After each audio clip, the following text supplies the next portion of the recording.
Avengers! Assemble.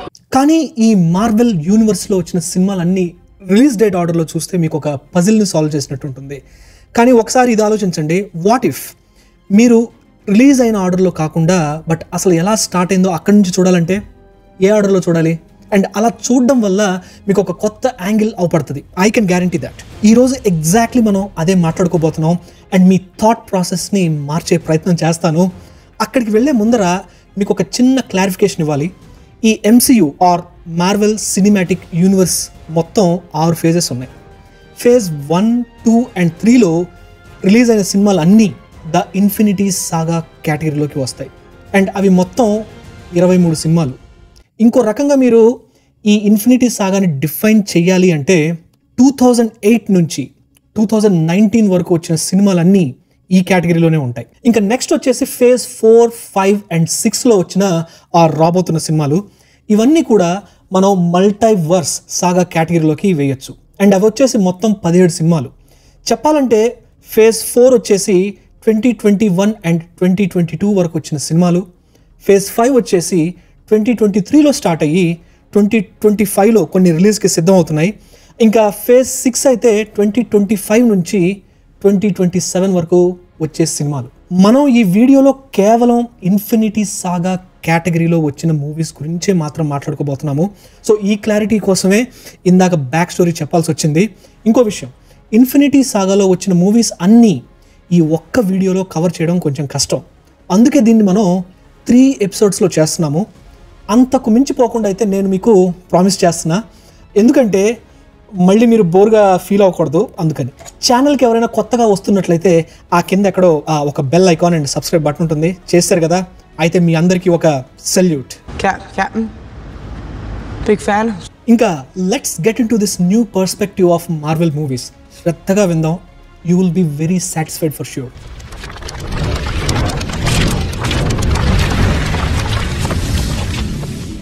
ఎక్కడి నుంచి మొదలు పెడదాం? టాసరాక్ట్ నుంచి మొదలు పెడతా. ఇది మీరు చూసే ఉంటారు. అండ్ ఇందులో ఏముంటుందిరా అంటే ఈ విశ్వాన్ని కంట్రోల్ చేసే 6 ఇన్ఫినిటీ స్టోన్స్లో ఒక స్టోన్ ఈ టాసరాక్ట్ లోపల ఉంటుంది. అండ్ ఇది కొన్ని ఏన్షియంట్ సివిలైజేషన్స్ నుంచి చేతులు మారి అది వచ్చి యాస్గార్డ్ అంటే థార్ ఇల్లు అండ్ తన తండ్రి ఆడిన్ రాజ్యంలో ఒక వాల్ట్లో భద్రపరుస్తారు.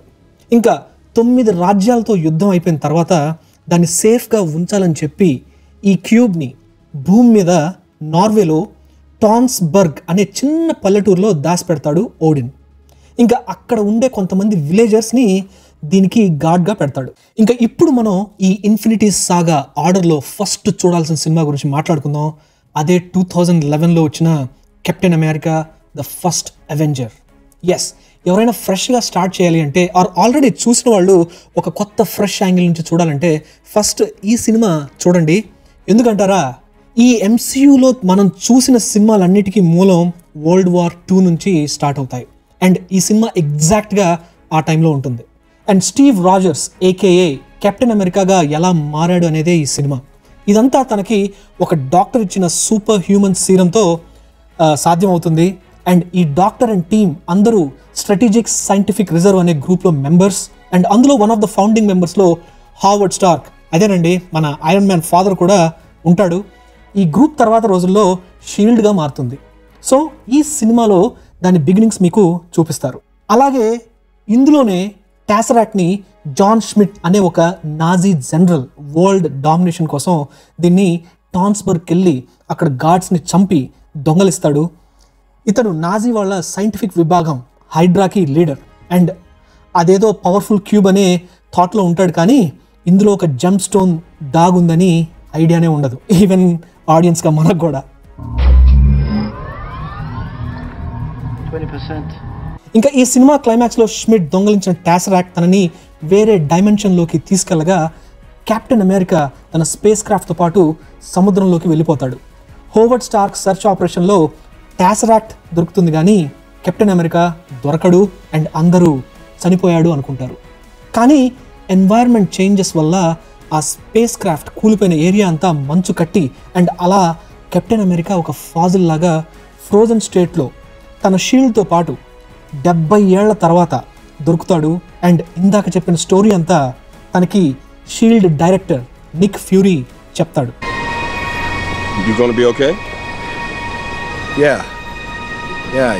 అండ్ మీరు నెక్స్ట్ చూడాల్సిన మూవీ 2019లో వచ్చిన కెప్టెన్ మార్వెల్. ఎందుకంటే ఇందులో మీకు హోవర్డ్ స్టార్క్కి దొరికిన టాసరాక్ట్ ఆ తర్వాత ఏమైందన్న సమాధానం దొరుకుతుంది. అట్లాగే నిక్ ఫ్యూరీకి తన లెఫ్ట్ ఐకి ఆ ప్యాచ్ ఎలా వచ్చిందనేది తెలుస్తుంది. అండ్ ఇందులో కెప్టెన్ మార్వెల్ బ్యాక్ స్టోరీ అదేంటి అంటే, ముందు తను ఒక మామూలు మనిషే అండ్ ఒక ఎయిర్ ఫోర్స్ పైలట్. తన పేరు క్యారల్ డెన్వర్స్. డాక్టర్ వెండీ లాసన్ తను ఒక సైంటిస్ట్ అండ్ హావర్డ్ స్టార్క్తో కలిసి ప్రాజెక్ట్ పెగసస్లో యాక్టివ్ రోల్ ప్లే చేసేది. ప్రాజెక్ట్ పెగసస్ అంటే ఏం లేదు, హోవర్డ్ స్టార్క్కి దొరికిన టాసరాక్ట్ని స్టడీ చేయడం దీని మెయిన్ గోల్. అండ్ అలాగే ఒక లైట్ స్పీడ్తో వెళ్ళే జెట్ ఇంజిన్ ప్రాజెక్ట్లో ఈ టాసరాక్ట్ ఎనర్జీని వాడుకొని కొత్త ఇంజిన్ ఇన్వెంట్ చేయాలన్నది వెండీ లాసన్ ఒక గోల్. కానీ ఈ ఎక్స్పెరిమెంట్ చేసేటప్పుడు ఏలియన్ స్పీసీస్ క్రీ లీడర్ యాన్ రాగ్ వచ్చి డాక్టర్ లాసన్ని చంపి ఆ ఇంజన్ని తీసుకెళ్లాలని అనుకుంటాడు. కానీ క్యారల్ డెన్వర్స్ ఆ ఇంజన్ని డిస్ట్రాయ్ చేస్తుంది. అండ్ ఈ క్రమంలో ఆ ఇంజన్లో ఉండే టాసరాక్ట్ ఎనర్జీ అంతా తనకి పాస్ అయ్యి తను చనిపోతుంది. కానీ యాన్ రాగ్ బ్లడ్ ట్రాన్స్ఫ్యూజ్ చేసి తనని బతికిస్తాడు. ఎందుకంటే అట్లీస్ట్ ఆ ఎనర్జీని వాడుకొని ఏదైనా చేయొచ్చు అని. అలా తనకి తెలియకుండానే చనిపోయిన క్యారల్ తనకి సూపర్ పవర్స్ వస్తాయి. ఈ సినిమాలో డాక్టర్ లాసన్ కూడా మనిషి రూపంలో ఉన్న ఏలియన్ స్పీసీస్ క్రీ గ్రూప్కి చెందింది. ఈమె క్రీ అండ్ స్క్రల్స్ అనే బ్యాచ్కి అస్సలు పడదు. కానీ లాసన్ స్క్రల్స్కి ఈ టాసరాక్ట్ వాడి ఆ ఎనర్జీతో హెల్ప్ చేద్దాం అనుకుంటుంది. అందుకే యాన్ రాగ్ తనని చంపేస్తాడు. కానీ టాసరాక్ట్ తను ఇన్విజిబుల్ మోడ్లో ఉండే ఒక స్పేస్ ల్యాబ్లో భద్రంగా పెడుతుంది. ఎక్కడ్రా అంటే గూజ్ అనే ఒక పిల్లి దగ్గర. ఇది మామూలు పిల్లి కాదు, ఫ్లర్కెన్ అనే ఏలియన్ జాతికి చెందింది. తన పొట్టలో ఉంటుంది ఈ టాసరాక్ట్. ఇంకా ఫ్యూరీ కెప్టెన్ మార్వెల్ ఆ స్పేస్ ల్యాబ్లో దాన్ని రీట్రీవ్ చేద్దామని వెళ్ళినప్పుడు ఆ పిల్లి ఫ్యూరీ ఎడమ కంటికి ఆ గాయం చేస్తుంది. ఇంకా ఆ స్పేస్ షిప్లో దొరికిన కొంతమంది స్క్రల్ జాతిని తీసుకొని కెప్టెన్ మార్వెల్ వాళ్ళకి ఉండడానికి వేరే ప్లానెట్కి వెళ్ళిపోతుంది. అండ్ వెళ్ళేటప్పుడు నిక్ ఫ్యూరీకి ఒక పేజర్ మెసేజ్ ఇస్తుంది, ఏదన్నా ఎమర్జెన్సీ ఉంటే తనకి కబురు పెట్టమని. ఇంకా ఈ సిట్యువేషనే నిక్ ఫ్యూరీకి ఒక కొత్త ఐడియా వచ్చేటట్టు చేస్తుంది, అదే అవెంజర్స్. ఇలాంటి వాళ్ళందరినీ ఒక టీం లాగా ఫామ్ చేసి స్పెషల్ ఇనిషియేటివ్గా దీన్ని తీసుకుంటాడు. అండ్ ఈ అవెంజర్స్ పేరు ఎలా వచ్చిందిరా అంటే, కెప్టెన్ మార్వెల్ ఎయిర్ ఫోర్స్లో ఉన్నప్పుడు తన నిక్ నేమ్ అవెంజర్, అది మ్యాటర్. ఇంకా పోస్ట్ క్రెడిట్ సీన్స్లో ఆ టాసరాక్ట్ని పిల్లి కక్కడంతో సినిమా ఎండ్ అవుతుంది. అలా ఆ టాసరాక్ట్ షీల్డ్ దగ్గరికి వస్తుంది. మీరు గమనిస్తే ఇప్పటిదాకా మాట్లాడిన 2 సినిమాలు కూడా కథంతా మెయిన్ కోర్ పాయింట్ వచ్చేసి టాసరాక్ట్. ఎస్, ఓకే, ఈ 2 సినిమాలు మీరు చూశాక లిస్ట్లో ఉండే 3వ సినిమా అదే 2008 block buster iron man. Captain Marvel ఎండింగ్లో నిక్ ఫ్యూరీ అనుకున్నట్టు అవెంజర్స్ టీమ్ ఫామ్ చేయాలి. అండ్ అందులో భాగంగా ఇంట్రడ్యూస్ అయ్యే ఫస్ట్ హీరో ఐరన్ మ్యాన్. ఈ సినిమాలో మీకు టోనీ స్టార్క్ ఒక selfish spoiled scientist or industrialist నుంచి ఒక సెల్ఫ్లెస్ హీరోగా ఎలా మారుతాడన్నదే చూస్తారు. అట్లాగే తను ఎంత టాలెంటెడ్ అండ్ ఐరన్ మ్యాన్ సూట్ని ఎలా డిజైన్ చేస్తాడు అన్నదైతే ఫస్ట్ టైం చూసిన వాళ్ళకి గూస్ బంప్స్ తప్పవు. అట్లాగే స్టార్క్ ఇండస్ట్రీస్ అండ్ ఒక్కసారి హావర్డ్ స్టార్క్ లెగసీ అండ్ వాళ్ళు చేసే వెపన్స్ అండ్ వాళ్ళ హిస్టరీని మనకి ఇందులో చూపిస్తారు. ఇంకా ఇందులో టోనీ స్టార్క్ని చంపాలి అనుకుంటున్న Stane plans Pepper Potts SHIELD agent Phil కాల్సన్కి ఇన్ఫార్మ్ చేస్తుంది. అండ్ ఆ తర్వాత స్టేన్ ఐరన్ మ్యాన్కి ఉన్న ఆ మైక్రో న్యూక్లియర్ రియాక్టర్ని దొంగలించడం అండ్ సబ్సిక్వెంట్ ఫైట్లో స్టేన్ చనిపోవడం జరుగుతుంది. ఇంకా పోస్ట్ క్రెడిట్ సీన్లో ఇందాక చెప్పా కదా, కెప్టెన్ మార్వెల్ ఎండింగ్లో Nick Fury Avengers initiative start చేస్తాడని. ఇంకా తనకి ఐరన్ మ్యాన్ రూపంలో సెకండ్ సూపర్ హీరో దొరుకుతాడు అండ్ అవెంజర్స్లో జాయిన్ అవ్వమని ప్రపోజల్ తీసుకొస్తాడు. అండ్ ఆ తర్వాత చూడాల్సిన సినిమా ఐరన్ మ్యాన్ 2. ఇందులో మీకు ఐరన్ మ్యాన్ తన రియాక్టర్లో పలాడియం అనే మెటీరియల్ వల్ల తనకి చావు ఎప్పుడు వస్తుందో అన్న డౌట్లో ఉంటాడు. అండ్ అందుకే పెప్పర్ పాట్స్ని స్టార్క్ ఇండస్ట్రీస్కి సీఈఓగా చేస్తాడు. అండ్ నాటలీ రష్మెన్ అనే ఒక కొత్త అమ్మాయిని తన అసిస్టెంట్గా తీసుకుంటాడు. Tony Stark's position. Yes, Where is he? he doesn't want to be disturbed. He's downstairs. What happened in Monaco? Ivan Vanko అని ఒక రష్యన్ తనని ఎదుర్కొని ప్రపంచానికి ప్రూవ్ చేస్తాడు దట్ ఐరన్ మ్యాన్ కూడా ఒక మనిషే అండ్ సూపర్ స్పెషల్ ఏం కాదు అని. ఇంకా ఒక సందర్భంలో నిక్ ఫ్యూరీ చెప్తాడు దట్ తనకి వాళ్ళ నాన్న హోవర్డ్ స్టార్క్ బాగా పరిచయం అండ్ ఇవాన్ వాంకో వాళ్ళ నాన్న యాంటన్ వాంకో హోవర్డ్ స్టార్క్తో కలిసి పనిచేసేవాడు అని. కానీ యాంటన్ వాంకో మీ నాన్న క్రియేట్ చేసిన న్యూక్లియర్ రియాక్టర్ బ్లూ ప్రింట్లు అమ్ముదామని చూశాడు, అందుకే తనని వెళ్ళగొట్టారు అండ్ ఆ పగతోనే ఇవాన్ వాంకో ఇలా చేశాడని వివరిస్తాడు. అట్లాగే తన కొత్త అసిస్టెంట్ నాటలీ రష్మెన్ షీల్డ్ మనిషిని కూడా వెల్లడిస్తాడు. ఇదంతా ఎందుకు చేస్తాడంటే అసలు తన అవెంజర్స్ ఇనిషియేటివ్కి ఐరన్ మ్యాన్ కరెక్టా కాదా అని. అండ్ అది ఐడెంటిఫై చేయడానికి నటాషాని సీక్రెట్గా మానిటరింగ్కి ఇలా అసిస్టెంట్ లాగా పంపిస్తాడు. ఫైనల్గా ఈ సినిమా క్లైమాక్స్లో ఫ్యూరీ ఐరన్ మ్యాన్కి ఏం చెప్తాడంటే, నీలాంటి డిఫికల్ట్ పర్సనాలిటీ అవెంజర్స్కి సూట్ కాడు, కానీ షీల్డ్లో నిన్ను కేవలం ఒక కన్సల్టెంట్ లాగానే వాడుకుంటాము. అండ్ అలా చెప్పి ఇంకా ఈ సినిమా పోస్ట్ క్రెడిట్ సీన్లో shield agent fill Carlson and టీమ్కి న్యూ మెక్సికో ఎడార్లో ఒక పెద్ద హ్యామర్ని డిస్కవర్ చేస్తారు. ఇంకేముంది, నెక్స్ట్ చూడాల్సిన సినిమా థారే కదా అనుకుంటారేమో. కాదు, మనం చూడాల్సింది 2008లో వచ్చిన ద ఇన్క్రెడిబుల్ హల్క్. ఇందులో మీకు కెప్టెన్ అమెరికాగా మార్చిన సూపర్ హ్యూమన్ సీరంని వాడుకొని మనుషులకి గామా రేడియేషన్ నుంచి ఎలా ప్రొటెక్ట్ చేయొచ్చు అని ఎక్స్పెరిమెంట్ చేస్తుంటాడు డాక్టర్ బ్రూస్ బ్యానర్. అండ్ ఈ ఎక్స్పెరిమెంట్కి ఫండింగ్ అంతా జనరల్ రాస్ చేస్తూ ఉంటాడు. తన కూతురు బెట్టి రాస్తో ప్రేమలో ఉంటాడు డాక్టర్ బ్రూస్ బ్యానర్. ఆ ఎక్స్పెరిమెంట్ కాస్త ఫ్లాప్ అయ్యి బ్యానర్ని హల్క్ లాగా మారుస్తుంది. అండ్ ఈ ఎక్స్పెరిమెంట్ వల్ల తనకి కోపం కానీ అండ్ బీపీ 200 పాయింట్స్కి టచ్ అయితే హల్క్ లాగా మారిపోతూ ఉంటాడు. ఇంకా హల్క్ని ఒక వెపన్ లాగా వాడాలి అనుకుంటాడు జనరల్ రాస్, కానీ బ్యానర్ అక్కడి నుంచి ఎస్కేప్ అవుతాడు.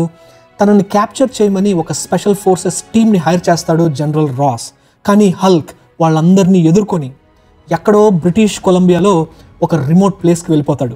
ఇంకా అక్కడ తన పవర్ని ఎలా కంట్రోల్ చేసుకోవాలో సాధన చేసుకుంటూ ఉంటాడు. ఇంకా ఈ సినిమా పోస్ట్ క్రెడిట్స్ సీన్లో ఐరన్ మ్యాన్ హల్క్ కోసం వెతికి అలసిపోయిన జనరల్ రాస్ని బార్లో కలుస్తాడు. అండ్ అవెంజర్స్ ఇనిషియేటివ్ గురించి నీ దగ్గరికి వచ్చా అండ్ ఒక టీమ్ని ఫార్మ్ చేస్తున్నామని చెప్తాడు. Yes, now it's time to watch Thor. ఈ సినిమా చూస్తే ఐరన్ మ్యాన్ 2 పోస్ట్ క్రెడిట్స్లో షీల్డ్ ఏజెంట్ ఫిల్ కాల్సన్కి దొరికిన ఆ హ్యామర్ అక్కడికి ఎలా వచ్చి పడింది అన్న ఆన్సర్ దొరుకుతుంది. అసలు థార్ ఎవరు అండ్ లోకి ఎవరు అన్న క్వశ్చన్స్ కూడా ఆన్సర్ దొరుకుతుంది. అండ్ షీల్డ్ ఏజెంట్ హాక్ ఐని కూడా ఈ సినిమాలో ఒక చిన్న క్యామియోలో ఇంట్రడ్యూస్ చేస్తారు. నిక్ ఫ్యూరీ దగ్గర ఉన్న ఆ టాసరాక్ట్కి ఏం అవ్వబోతుందన్న చిన్న హింట్స్ కూడా ఇస్తారు. కథలోకి వెళ్తే థార్ అండ్ లోకి ఇద్దరు ఆడిన్కి కొడుకులు అండ్ ఆస్గార్డ్ రాజసింహాసనం కోసం ఇద్దరు పోటీ పడుతూ ఉంటారు. ఆల్మోస్ట్ థార్దే రాజ్యం అనుకునే టైంలో థార్ బైఫ్రాస్ట్ అనే జాతితో యుద్ధంకి వెళ్తాడు. ఎందుకంటే బైఫ్రాస్ట్కి సంబంధించిన ఒక క్యాస్కెట్ ఆస్గార్డ్లో ఉంది. అండ్ లోకి నక్క తెలివి చూపించి వాళ్ళని అలౌ చేసి తనే ఒక ఫేక్ రాబరీ అటెంప్ట్ క్రియేట్ చేస్తాడు. సో దాట్ థార్కి ఉన్న ఆవేశానికి ఖచ్చితంగా యుద్ధానికి వెళ్తాడు. అండ్ ఓడిన్కి ఇది తెలుసుకొని థార్ మీద విరుచుకు పడతాడు. ఇంకా లోకి అనుకున్నట్టుగానే ఓడిన్కి థార్ చేసింది నచ్చదు అండ్ తన హ్యామర్ని తన నుంచి వేరు చేసి దాన్ని భూమి మీదకి పడేస్తాడు. అండ్ థార్ పవర్స్ అన్నీ తీసేసి ఒక మామూలు మనిషిలాగా భూమి మీదకి పంపిస్తాడు. ఇంకా అక్కడి నుంచి తన తప్పును తెలుసుకొని అండ్ తన వర్త్ని ఎలా ప్రూవ్ చేసుకొని ఆ హ్యామర్ని మళ్ళీ పొందుతాడు అనేదే మనం ఇందులో చూస్తాం. ఈ క్రమంలో జేన్ అనే సైంటిస్ట్తో ప్రేమలో కూడా పడతాడు థార్. పవర్స్ తిరిగి వచ్చాక ఇంకా లోకి చేసే ఆకృత్యాలు ఆస్గార్డ్కి వెళ్ళి ఎలా ఆపుతాడు అండ్ తన తండ్రి ఇది తెలుసుకొని లోకి ప్లాన్స్ ఏవైతే ఉన్నాయో అవి వద్దని చెప్పి విరమించుకోమంటాడు. అదేంటి అంటే బైఫ్రాస్ట్ ఉండే యోటెన్హైమ్ని మొత్తంని అంతం చేద్దామని లోకి ప్లాన్. చిత్రం ఏంటంటే తను కూడా ఒక బైఫ్రాస్టే అండ్ ఇదంతా కేవలం తండ్రి దగ్గర ఇంప్రెషన్ కొట్టడానికే అని ఈ చివరి ప్లాన్ వేస్తాడు. కానీ ఓడిన్ ఒప్పుకోడు. అందుకే తనను తాను శిక్షించుకుంటాడు అండ్ ఒక యాబిస్ ఆర్ ఎంటీ స్పేస్లోకి పడిపోతాడు. ఇంకా ఈ సినిమా పోస్ట్ క్రెడిట్స్ సీన్లో మనకి నిక్ ఫ్యూరీ తన దగ్గర ఉన్న టాసరాక్ట్ని బయటికి తీసి ఎరిక్ సెల్విగ్ అనే సైంటిస్ట్కి దాన్ని స్టడీ చేయమని అప్పచెప్తాడు. యాబిస్లోకి వెళ్ళిన లోకి ఎక్కడికో పోడు, భూమి మీదకే వస్తాడు. ఇంకా ఆ టాసరాక్ట్ మీద కన్నుబడి ఎరిక్ సెల్విగ్ మీద ఒక మాయ చేస్తాడు. దట్ నిక్ ఫ్యూరీ ఇచ్చిన టాసరాక్ట్ని స్టడీ చేస్తా అని చెప్తాడు. Well, I guess that's worth a look. ఇంకా మనం ఫస్ట్ ఎపిసోడ్కి ఆల్మోస్ట్ ప్రీ క్లైమాక్స్కి వచ్చేసాం. మీరు ఇప్పటిదాకా చూసినట్లయితే మనకు తెలిసింది ఏంటంటే, ఫస్ట్ ఓడిన్ నుండి టాసరాక్ట్ ఫస్ట్ జాన్ స్మిత్ దగ్గరకు వచ్చింది. ఆ తర్వాత అది హోవర్డ్ స్టార్క్ ఆధ్వర్యంలో ఉండేది. అండ్ తన దగ్గర నుంచి డాక్టర్ వెండీ లాసన్ దగ్గరికి వెళ్ళింది. అండ్ ఫైనల్గా అది నిక్ ఫ్యూరీ దగ్గరకు వచ్చింది. నెంబర్ 2, అసలు Captain America, Captain Marvel, Iron Man, Hulk and Thor ఎవరు అండ్ వాళ్ళ బ్యాక్గ్రౌండ్ ఏంటో మనం తెలుసుకున్నాం. నెంబర్ 3, అట్లాగే SHIELD agents Natasha Romanoff and హాకైని ఇంట్రడ్యూస్ చేశారు, కానీ వీళ్ళ బ్యాక్ స్టోరీ ఏంటి అనేది మనకి ఇంకా తెలియదు. నెంబర్ 4, షీల్డ్ ఎలా ఫామ్ అయింది అండ్ అవెంజర్స్ ఇనిషియేటివ్ ఎలా మొదలైందో కూడా తెలుసుకున్నాం. ఇదంతా కూడా 2012లో వచ్చిన అవెంజర్స్కి ఒక స్టేజ్ సెట్ చేసినట్టుగా ఉంటాయి ఇప్పటిదాకా మనం మాట్లాడుకున్న ఈ సినిమాలన్నీ. మరి అవెంజర్స్ 2012లో ఏం చూస్తామంటే, థార్ పోస్ట్ క్రెడిట్స్ సీన్ తర్వాత లోకి వచ్చేసి ఎరిక్ సెల్విగ్ అండ్ టీమ్ని తన ఆధీనంలోకి తెచ్చుకుంటాడు అండ్ ఆ టాసరాక్ట్ని దొంగలిస్తాడు. అది ఎందుకు దొంగలిస్తాడంటే, చిటారీ అని ఒక ఏలియన్ స్పీసీస్ దీని గురించి వెతుకుతూ ఉంటుంది. దీనికి సొల్యూషన్గా నిక్ ఫ్యూరీ అవెంజర్స్ ఇనిషియేటివ్ని స్టార్ట్ చేస్తాడు. అండ్ దాని గురించి అని చెప్పి నటాషా రోమనాఫ్ని హల్క్ని వెతికి తీసుకొని రమ్మంటాడు. హల్క్ ఎందుకంటే తను వదిలే గామా రేడియేషన్స్తో ఆ టాసరాక్ట్ని ట్రేస్ చేయొచ్చు అని. ఇంకా కెప్టెన్ అమెరికాకి కబురు పెడతాడు, ఎందుకంటే ఆ టాసరాక్ట్ హిస్టరీ ఏంటో తనకి నాలెడ్జ్ ఉంటుంది అని. ఇంకా టోనీ స్టార్క్ని ఎరిక్ సెల్విగ్ ఆ టాసరాక్ట్ మీద చేసిన రీసెర్చ్ ఏంటో తెలుసుకోమంటాడు. ఆ తర్వాత ఒక సందర్భంలో captain America, Romanoff and iron మ్యాన్తో ఫైట్ చేయలేక లొంగిపోతాడు లోకి. అండ్ తనను బందీగా తీసుకెళ్తుండగా థార్ వచ్చి లోకిని విడిపిస్తాడు అండ్ ఈ ప్లాన్స్ అన్నీ ఆపేయమంటాడు థార్, కానీ లోకి ఒప్పుకోడు. ఇంకా అక్కడి నుంచి వీళ్ళంతా కలిసి లోకి ప్లాన్స్ని ఎలా ఆపుతారన్నదే మనం ఈ సినిమాలో చూస్తాం. ఇంకా క్లైమాక్స్కి వచ్చేటప్పటికి లోకి తప్పించుకొని ఈ టాసరాక్ట్ వాడుకొని చిటారీ ఆర్మీ మొత్తానికి పోర్టల్ ఓపెన్ చేస్తాడు. కానీ అవెంజర్స్ అందరూ టీమప్ అయి చిటారీ అండ్ లోకిని ఓడిస్తారు. ఇంకా థార్ వచ్చేసి లోకి అండ్ ఆ టాసరాక్ట్ని వాళ్ళ రాజ్యం ఆస్గార్డ్కి తీసుకెళ్ళిపోతాడు. అలా ఆ టాసరాక్ట్ ప్రయాణం ఎక్కడైతే మొదలైందో అక్కడికే తిరిగి వెళ్తుంది. ఇంకా ఈ సినిమా పోస్ట్ క్రెడిట్స్ సీన్లో చిటారీ లీడర్ ది అదర్, ఇతనికి ఒక బాస్ ఉంటాడు. తనకేం చెప్తాడంటే, టాసరాక్ట్ సంపాదించలేకపోయాం అండ్ అది కష్టమే అని చెప్తాడు. ఆ బాసే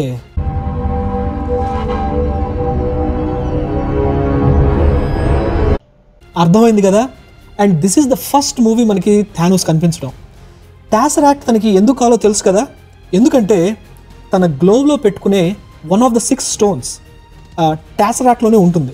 అండ్ అది వచ్చేసి స్పేస్ స్టోన్. అది సంగతి. ఇంకా ఇక్కడ నుంచి నెక్స్ట్ ఏం సినిమా మీరు సీక్వెన్స్లో చూడాలో వచ్చే ఎపిసోడ్లో మాట్లాడుకుందాం. Don't go anywhere. ఇంకా మాట్లాడుకోవాల్సిన చాలా ఎక్సైటింగ్ ఫ్యాక్ట్స్ ఉన్నాయి. హోప్ ఈ వీడియో మీకు నచ్చింది అనుకుంటున్నాను. ఇంకా ఛానల్కి ఎవరైనా సబ్స్క్రైబ్ చేసుకోకపోతే ప్లీజ్ డూ. ఇలాంటి వీడియోస్ చేసే మరింత మోటివేషన్ నాకు వస్తుంది. ఉంటా ఫ్రెండ్స్, బాయ్, టేక్ కేర్.